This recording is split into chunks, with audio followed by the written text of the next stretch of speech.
তারেক রহমান ভাইয়ের কাছে কিচ্ছু চাই না ভাইয়া, শুধু আমার ভাইয়ের ঘুমের বিচারটা ভাইয়া আপনি করবেন ভাইয়া। ভাইয়া এই যে সামনে বসে আছে, মা তোমার ছেলে, মা মা তোমার সন্তান,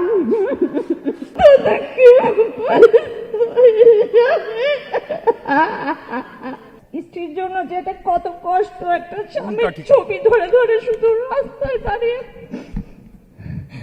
তার সন্তান যে খুঁজে বেড়ানো, তার এক সন্তান শুধু বাবার জন্য যে হাহাকার, সেই হাহাকার গুলো আমরা কাউকে বলে বোঝাতে পারি না।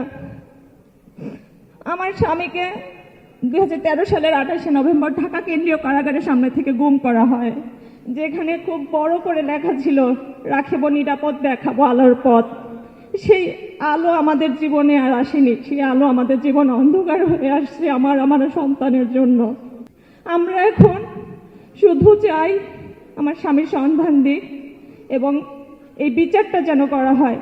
গুম কমিশন যেটা রিপোর্ট, ফাইনাল রিপোর্ট সাবমিট করেছে, সেখানে তারা বলেছে 251 জনকে ধরে নিতেছে, তারা আর কখনো ফেরত আসবে না।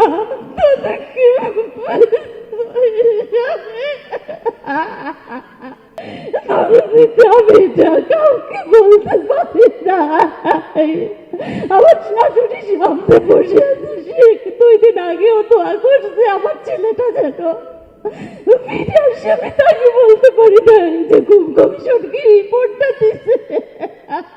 আমি আজকে 12টা বছর ধরে একটা দিনের জন্য অপেক্ষা করেছি। মহান আল্লাহর কাছে আমি বারবার মিনতি করে বলেছি, আল্লাহ তুমি আমাকে একটা দিন, একটা মিনিটের একটু সুযোগ করে দিও। জনাব তারেক রহমান স্যারের সাথে আমি কিছু কথা বলবো। আমার ভাই মোহাম্মদ মাজহারুল ইসলাম রাসেল, সে জগন্নাথ বিশ্ববিদ্যালয়ের ছাত্র দলের নেতা ছিলেন। 2013 সালে 4 ডিসেম্বর বসুন্ধরা আবাসিক এলাকা থেকে সুমন ভাইয়ের সাথে গুম হয়ে যায়। সে শুধু তার নেতাকে বাঁচাতে চেয়েছিল। ওকে যখন মেটাল রড দিয়ে পিটাতে পিটাতে মাটিতে ফেলে দিচ্ছিল, বলতেছিল সুমন কোনটা বল, সুমন কোনটা বল। ও মার খেয়ে মাটিতে লুটে পড়ে বলে নাই এই যে সুমন।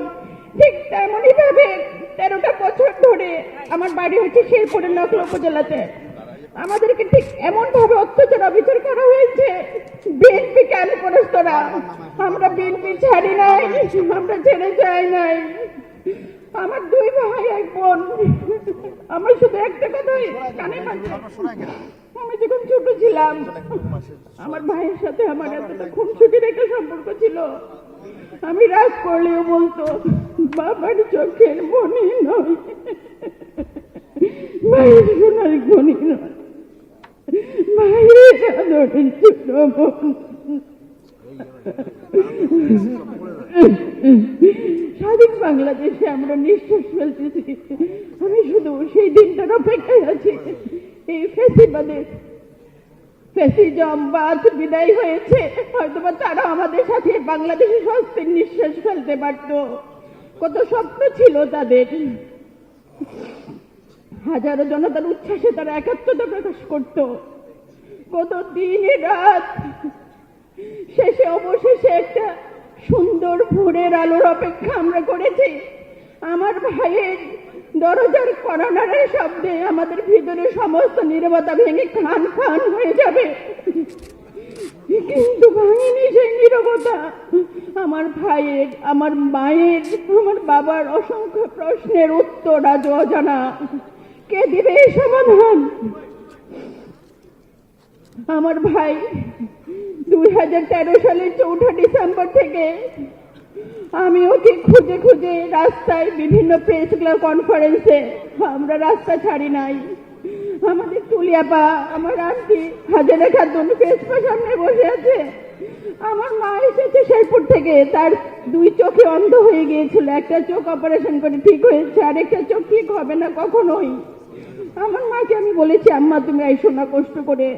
বলে, মা তুমি কি বলো, আমি আমার আরেক ছেলে তারেক রহমানকে একটু দেখতাম, তুমি আমার না করো না মা। আমি তাকে না করতে পারি নাই। আম্মা, মা, আম্মা দাঁড়াও না মা। ভাই এই যে সামনে বসে আছে, মা তোমার ছেলে, মা মা তোমার সন্তান।